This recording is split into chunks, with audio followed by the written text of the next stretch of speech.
واقعہ حضرت خالد بن ولید رضی اللہ عنہ قسط نمبر 225 اپنا اسلامک اسٹوڈیو۔ ناظرین، اب قبطی عیسائی مسلمانوں کے محکوم ہوتے ہوئے اپنے آپ کو آزاد سمجھنے لگے۔ انہوں نے ہرکل اور کیرس کے جور و استبداد میں زندگی گزاری تھی، بلکہ ان کی نسلیں رومیوں کی غلام چلی آ رہی تھی۔ اب انہیں آزادی ملی تو انہوں نے اپنے اصل اسقف اعظم بنیامین کو، جو پہلے ہی اسکندریہ میں موجود تھا، کہا کہ وہ آزادی کا جشن منانا چاہتے ہیں۔ بنیامین نے انہیں کہا کہ وہ سپہ سالار سے اجازت لے دے گا۔ اس داستان میں بنیامین کا بڑا تفصیلی ذکر آیا ہے۔ ہرکل نے بنیامین کی گرفتاری کا حکم دے دیا اور کیرس کو اپنی بنائی ہوئی عیسائیت کا اسقف اعظم بنا دیا تھا۔ بنیامین صحرا میں جا روپوش ہوا اور برسوں گزر گئے تھے۔ اب ہرکل اور اس کے بیٹے قسطنطین کی موت کے بعد کیرس بزنطیہ سے اسکندریہ واپس آیا تو اس نے بنیامین کو روپوشی سے واپس بلا لیا تھا اور اسے کہا تھا کہ قبطی عیسائیوں کو مسلمانوں کے خلاف لڑنے کے لیے تیار کرے۔ بنیامین نے اسے کہا تھا کہ قبطی نہ رومیوں کا ساتھ دیں گے نہ مسلمانوں کا۔ قبطی تو رومیوں کے خلاف بغاوت پر اترے ہوئے تھے، لیکن بنیامین نے انہیں روک دیا تھا۔ اب مسلمانوں نے اسکندریہ پر قبضہ کر لیا تو بنیامین کیرس سے الگ ہو گیا اور محل سے نکل کر ایک عام سے مکان میں رہتا تھا۔ بنیامین نے سپہ سالار عمرو بن عاص سے قبطی عیسائیوں کو جشن آزادی منانے کی اجازت لے دی۔ لوگ شام کے بعد رات تاریک ہوتے ہی گھروں سے نکل آئے اور ٹولیوں کی صورت میں باغوں اور سرسبز میدانوں میں جا کر ناچنے لگے اور شراب نوشی کرنے لگے۔ بڑا ہی پرلطف ہنگامہ تھا جو رات گزرنے کے ساتھ بڑھتا ہی جا رہا تھا۔ مورخ بلازری نے اس جشن کے متعلق اتنا ہی لکھا ہے کہ اس رات قبطی عیسائیوں سے اور شہر کے دیگر لوگوں نے ایسی رنگ رلیاں منائی جو رومی دور حکومت میں وہ بھول ہی گئے تھے۔ انہوں نے جذباتی اور جسمانی عیاشیوں کا ہر طریقہ اختیار کیا اور محفلیں ایسی جمائی کہ نیک و بد کی تمیز بھی نظر انداز کر دی۔ تین اور مورخوں نے بھی اس جشن کے متعلق کچھ ایسے ہی ایک دو جملے لکھے ہیں۔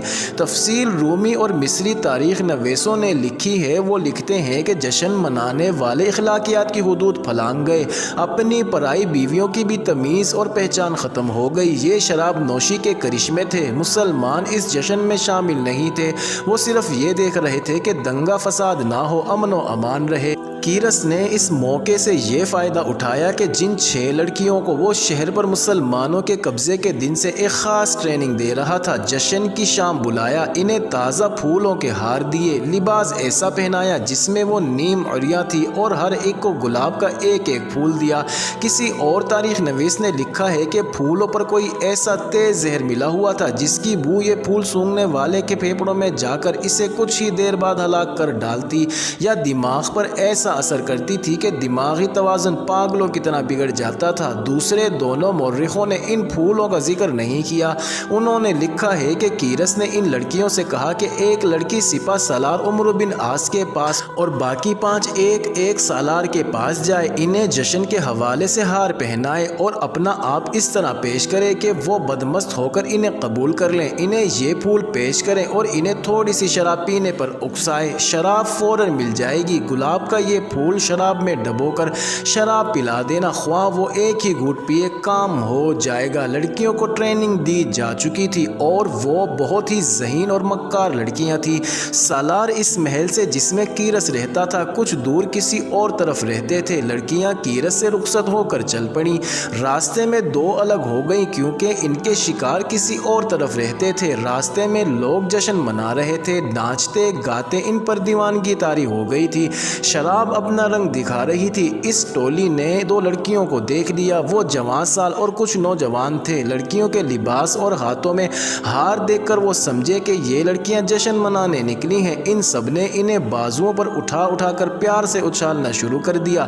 لڑکیاں انہیں بتا نہیں سکتی تھیں کہ وہ کسی اور مشن پر جا رہی ہیں۔ وہ ہنستے مسکراتے ان آدمیوں سے آزاد ہونے کی کوشش کر رہی تھی۔ 2 آدمیوں نے انہیں بازوؤں میں لے کر رقص میں شامل کر لیا۔